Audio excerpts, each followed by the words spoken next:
what's on your mind? Grab the chance to chat with Election 2010 candidates and experts on Exchange on your Revolution Primer on GMAnews.tv.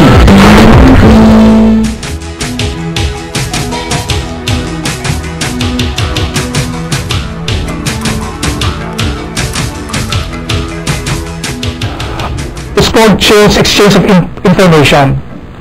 Bibunot ako ng dalawang cards dito sa mesa. On these cards are categories that I will have to fill in with 5 items that I find most relevant. Meron akong isang minuto para ipaliwanag ang bawat sagot. So, I have to choose dalawang cards dito. Lalagyan ko ng 5 items dito sa card. Tapos isang minuto parang paliwanag yung sagot ko dito sa items nito. Okay, platform. Share with us 5 key points in your platform for governance. Okay, 5 key platforms, poverty eradication and quality of life for all, moral and effective governance, number 2, number 3, creating strategic partnerships for social justice, number 4, integral nurturing the integrity of creation, number 5, holistic education and inner change. Actually, pang-anim pa yan is actually visionary initiatives, mainstreaming visionary initiatives. So itong aspeto ito are addressing all the key concerns of Filipinos that are there.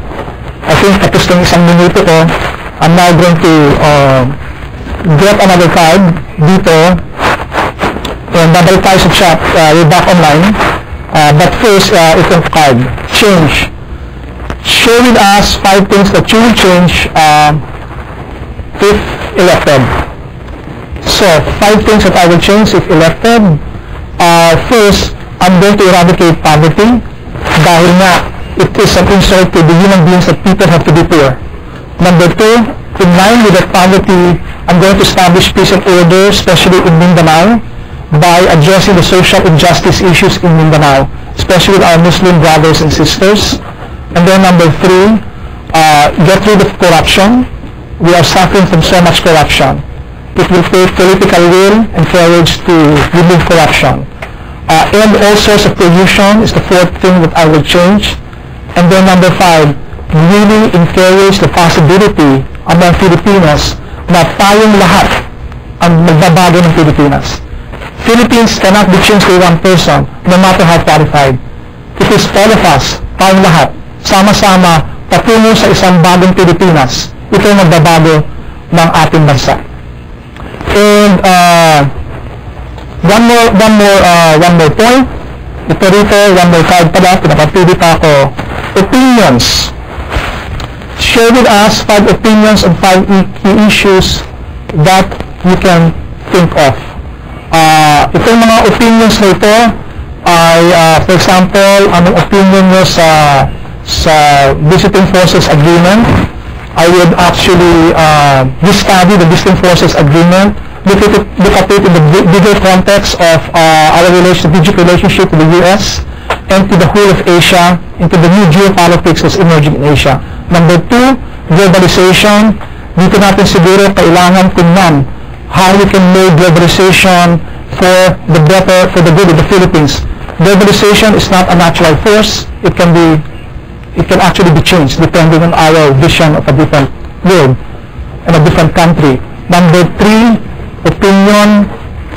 Anong gagawin natin sa pollution sa Metro Manila?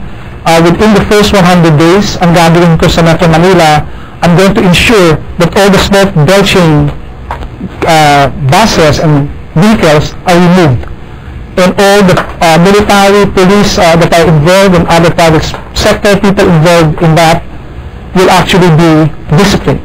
Number 4, dito importante ang citizens participation. Ito sa akin ang malaga, especially of organized civil society. Nagkikreate ako ng bagong office from the President for Civil Society Affairs.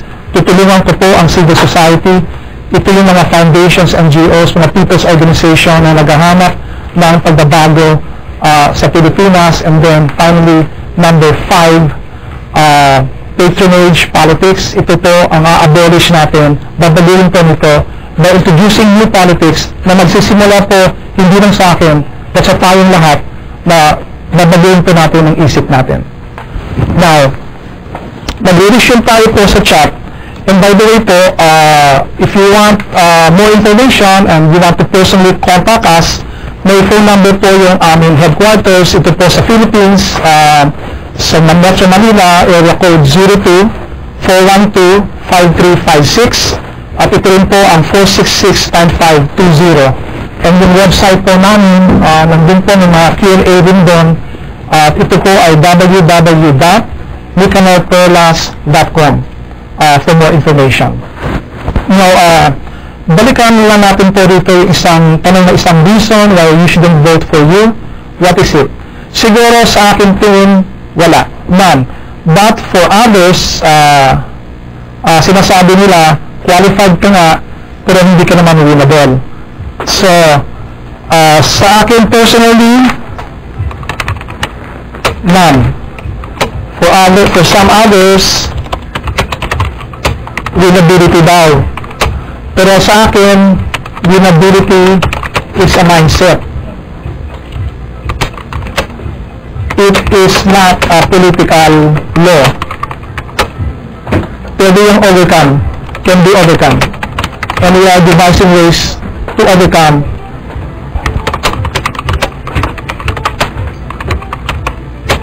To improve our chances at winning. Mahaba pa yun. It's a long time. We still have 7 more months to work on it. And for people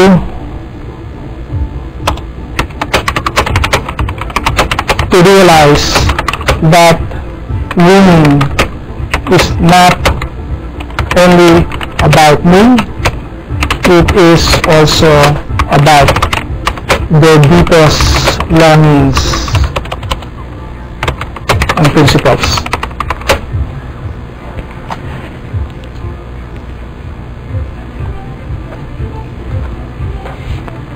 So, kung tingnan natin ang susunod dito, mag-streaming po yung mga questions ngayon.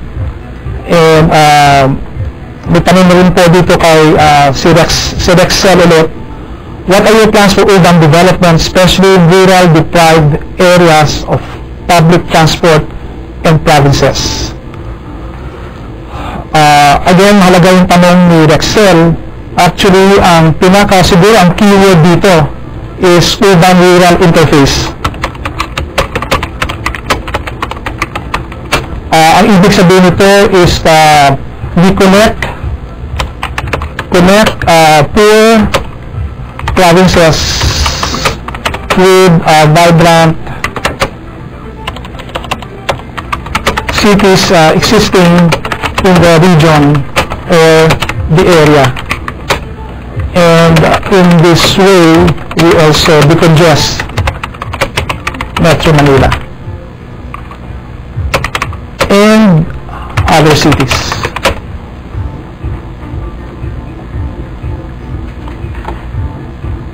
Okay.